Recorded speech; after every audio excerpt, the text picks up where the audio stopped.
Mesdames, Messieurs, bonjour, bienvenue sur Alizé. Ravi de vous retrouver pour votre édition de la mi-journée. Nous sommes le mercredi 11 mai. Je vous propose d'ouvrir cette édition aujourd'hui avec un témoignage poignant, celui de Patrick Divial, un commerçant de Dé qui a tout perdu le 19 avril dernier. Son magasin de souvenirs situé dans le bourg est parti en fumée.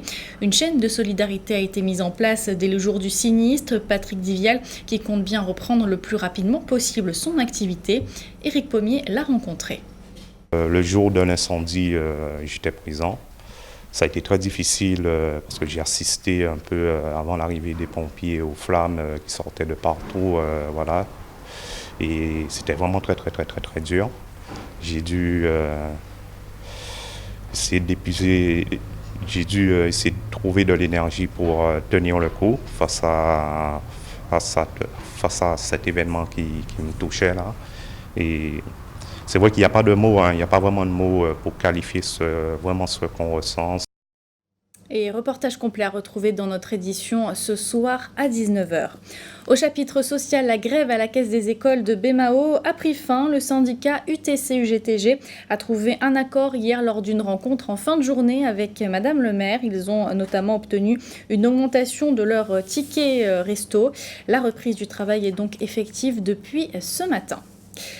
Direction la mer à présent avec l'opération Zoé qui a permis de récolter 43 000 larves de poissons. Cette mission vient de s'achever. Objectif, repeupler le milieu marin de la Caraïbe.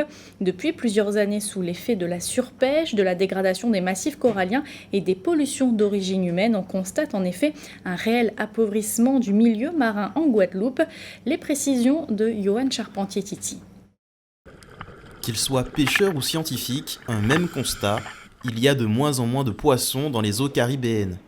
Une véritable crise écologique qui n'est pas sans conséquences. Il y a quelques années, une famille vivait avec 10 nasses.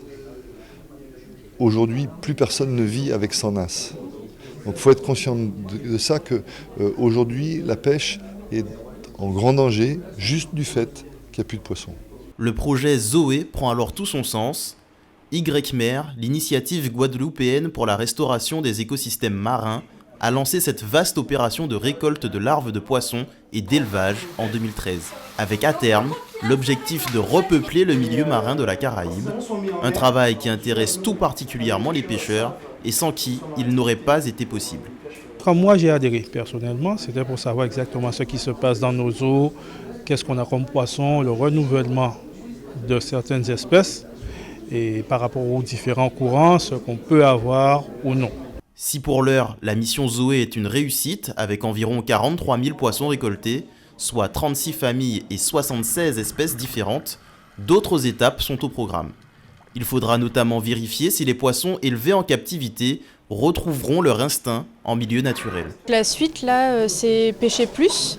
Pour pouvoir faire des relâchés en plus grand nombre sur des récifs artificiels sur lesquels on pourra suivre les poissons qu'on va relâcher. Donc on va marquer les poissons avec un petit colorant sous la nageoire pour pouvoir les suivre et savoir comment ils se réadaptent dans leur milieu. Il faudra donc patienter encore un peu avant de voir à nouveau les eaux guadeloupéennes foisonnées de poissons.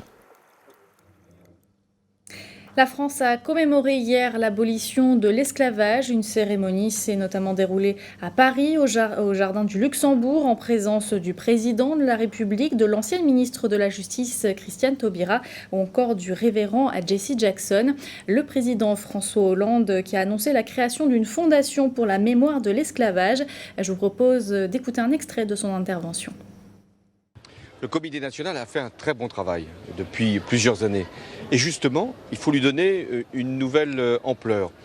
Et j'ai proposé qu'une fondation puisse regrouper tous les acteurs et faire qu'une nouvelle institution puisse porter la mémoire de l'esclavage, de la traite, des abolitions, et puisse avoir, avec les collectivités locales, avec aussi l'outre-mer, d'autres pays, une action qui puisse se retrouver dans le temps, toute l'année, et puisse aussi permettre, grâce à ce que nous avons commencé à faire sur le plan scolaire, à ce qu'il y ait une mobilisation des jeunes.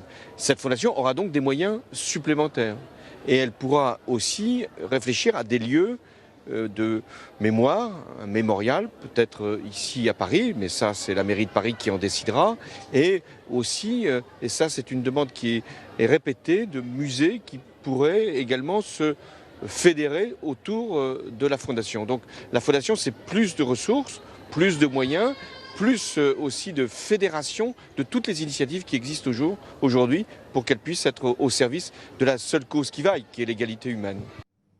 Une annonce qui a été plutôt bien accueillie par les associations, mais aussi par le président du Memorial Act, Jacques Martial, qui était d'ailleurs notre invité hier soir à 19h. Il a malgré tout émis quelques réserves par rapport notamment au coût de la construction d'un nouveau musée. On l'écoute. Il y a la question des moyens qui est importante et aujourd'hui, le Memorial Act existe. C'est une initiative régionale, citoyenne, mais au niveau national. Et les moyens ne pourront pas s'éparpiller entre X et X et X et X lieux. Moi, je serais très heureux que les Français de l'Hexagone viennent en Guadeloupe aussi, comme les Guadeloupéens vont découvrir le musée du Louvre, qu'ils fassent le voyage et qu'ils viennent en Guadeloupe aussi pour découvrir comment les Guadeloupéens, comment un peuple qui a connu, qui est né de cette histoire, traite aujourd'hui ce sujet de façon à créer une mémoire partagée et d'apaiser les souffrances et d'apaiser les clivages. Ça me semble très important. Alors oui, c'est bien qu'il existe d'autres lieux, sans doute, mais la question des moyens se pose et moi, je serai très attentif aussi dans les mois à venir à voir comment l'État français, qui aujourd'hui n'est pas partenaire du Memorial Act, compte aussi travailler avec la Guadeloupe et les Guadeloupéens pour porter et accompagner le travail et l'initiative extrêmement ambitieuse et importante qui est la nôtre à travers le Memorial Act. Le Memorial Act qui a été inauguré il y a tout juste un an par le président François Hollande. Depuis, plusieurs personnalités sont venues le visiter. Le révérend Jesse Jackson ou encore plus récemment Marie Scondé. Hier, c'était au tour de Tommy Smith, athlète américain, ancien détenteur de plusieurs records du monde. Il s'était également illustré, on le rappelle, sur le podium des JO de Mexico en 1968. Anne-Elisabeth Artsen a justement suivi sa visite hier au Memorial Act.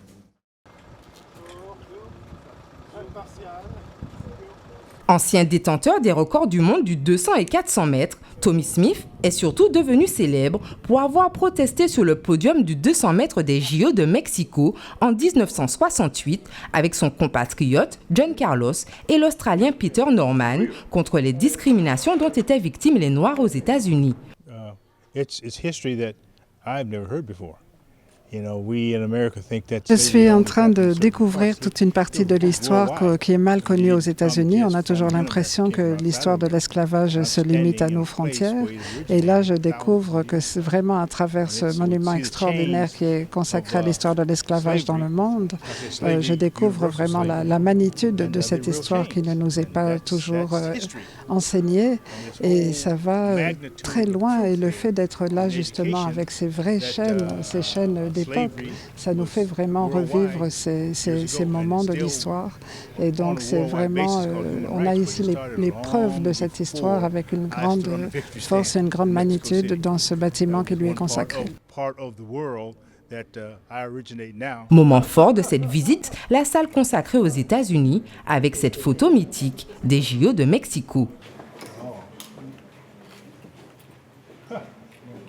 Tommy Smith est le parrain du meeting d'athlétisme qui aura lieu le 14 mai. L'occasion pour lui, en plus de ce voyage à travers notre histoire commune, de retrouver les pistes d'athlétisme qui ont fait de lui une légende.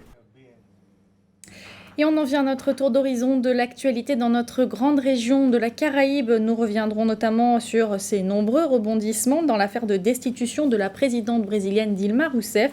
Et puis plus légèrement, nous irons à Cuba avec la starlette américaine et compagne de Kanye West, Kim Kardashian, qui a posé ses valises. Voici l'actualité Caraïbe. À chaque semaine, son épisode, ses résurrections et ses rebondissements. À l'image de Game of Thrones ou de House of Cards, l'actualité politique brésilienne est devenue au fil des semaines un véritable feuilleton qui tient la population en haleine et dont le titre de la telenovela pourrait être Dilma contre le reste du monde. La présidente Dilma Rousseff appartient au Parti des travailleurs, Mais ses anciens alliés, Michel Temer, l'ex-président de l'Assemblée Eduardo Cunha, aujourd'hui suspendu de ses fonctions, et le président du Sénat, Renan Calero, veulent tous trois sa tête, officiellement pour maquillage des comptes publics. Car si Dilma saute, c'est Temer qui la remplacera. Et pour cela, tous les coups sont permis.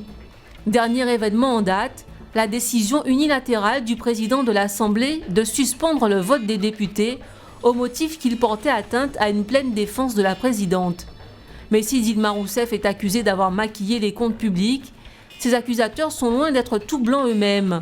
Les noms de Cunha, Temer et Maranhão sont ainsi tous les trois apparus dans le dossier Petrobras. Prochain épisode dans les 24 heures, les sénateurs doivent se prononcer à leur tour, 3 semaines après les députés, sur le sort de Dilma Rousseff. Si l'issue du vote est la même qu'à l'Assemblée, la présidente sera mise à l'écart pendant 180 jours, sauf nouveau rebondissement. Le secrétaire général des Nations Unies, Ban Ki-moon, vient d'annoncer la création du Fonds des Nations Unies spécial Zika pour financer les recherches et lutter contre la propagation de l'épidémie. Le fonds vise à fournir une plateforme rapide, souple et responsable pour apporter une réponse coordonnée aux partenaires des Nations Unies en lien avec l'Organisation mondiale de la santé, l'OMS, et les partenaires et experts épidémiologiques internationaux. Un comité consultatif sera mis en place pour orienter les fonds vers les activités les plus prioritaires dans les pays touchés. Depuis janvier 2015, 61 pays et territoires ont signalé la transmission locale de Zika, qui est transmis principalement par les moustiques Aedes.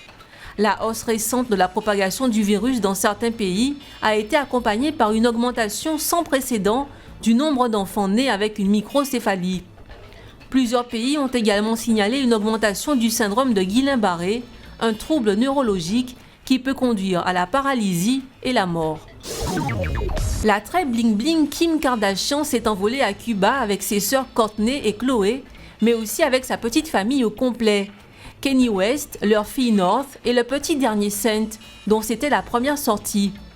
Comme à leur habitude, ils en ont mis plein la vue en montant dans des voitures colorées et en s'affichant plus stylés que jamais. Mais Cuba n'a pas rempli toutes les attentes des stars du showbiz.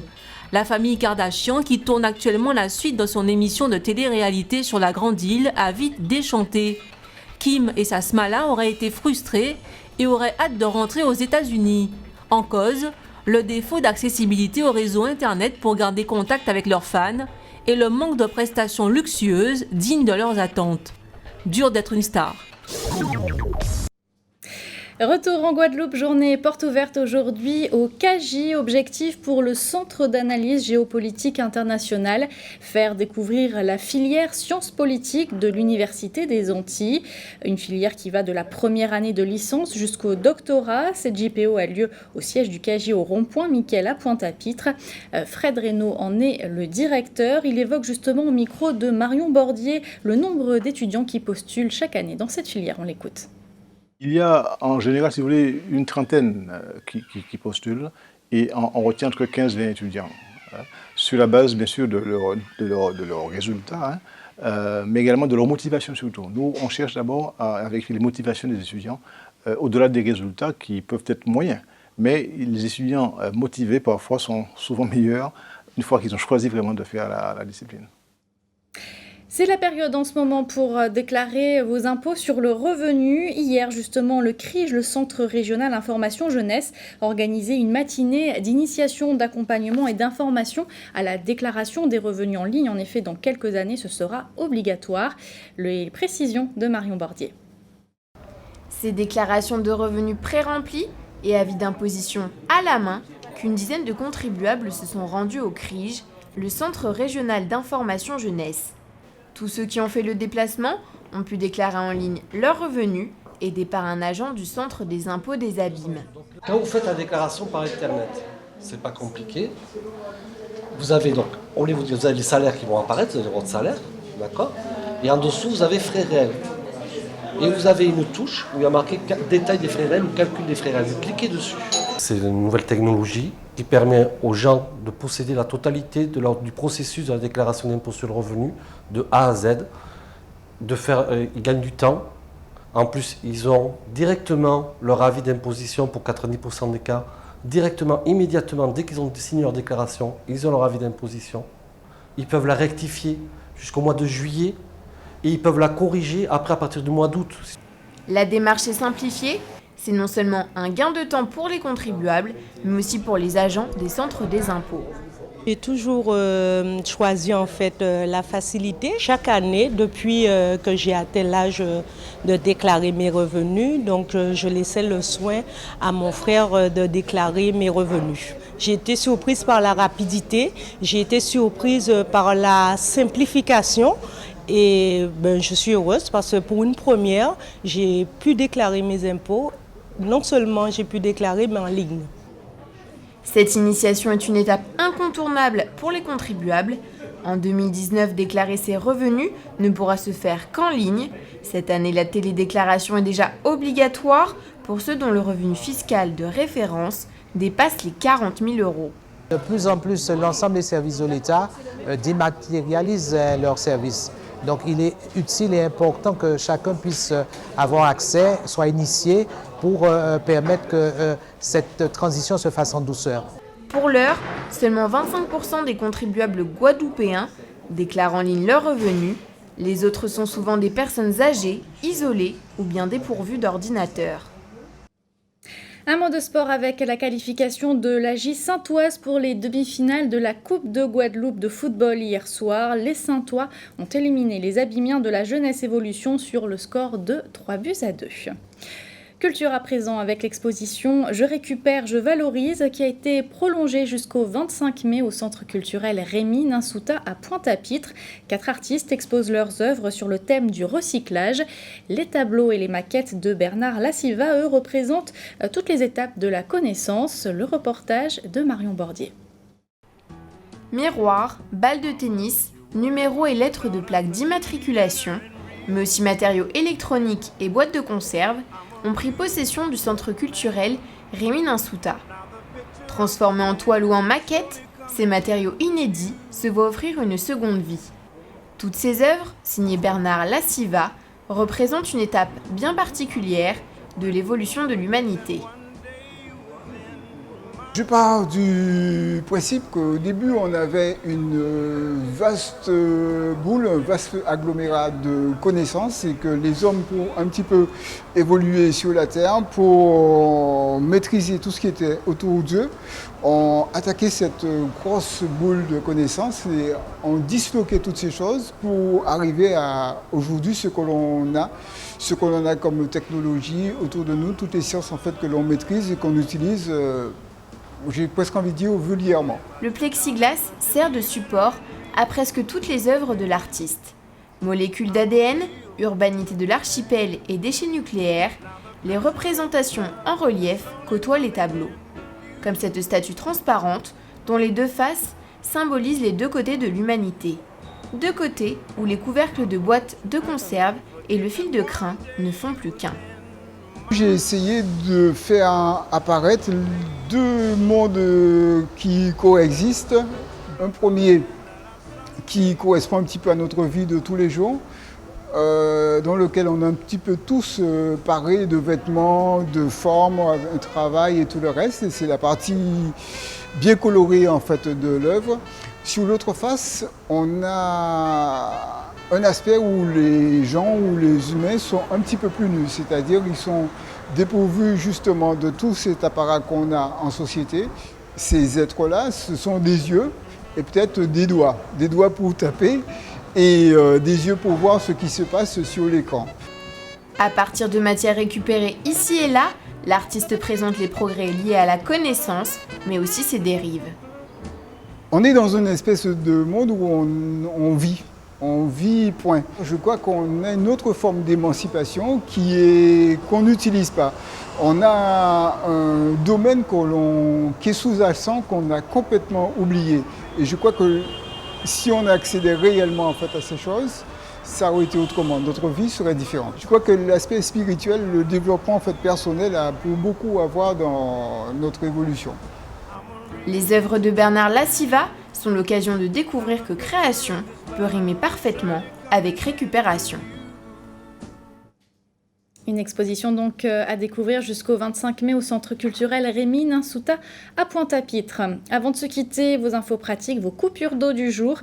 À Sainte-Anne, suite à une rupture de canalisation ce matin, la distribution de l'eau potable est perturbée. Retour à la normale prévu aujourd'hui en fin d'après-midi. Aux Abîmes, plusieurs secteurs sont privés d'eau potable depuis ce midi en raison des travaux qui se poursuivent à l'usine Belle au Cadeau. Sont notamment concernées les zones de Bois-Ripeau, Bois-Vin, Le Bourg, Dotémar, Garosa, Néré, Palais-Royal, Pointe-d'Or, Providence ou encore Zac de Dotémar. Retour à la normale demain en fin d'après-midi. Et puis au Moule, en raison d'un renouvellement de vannes, les zones d'Angerville et Bartel sont privées d'eau potable depuis 8 heures ce matin. Tout devrait rentrer dans l'ordre aujourd'hui en fin d'après-midi.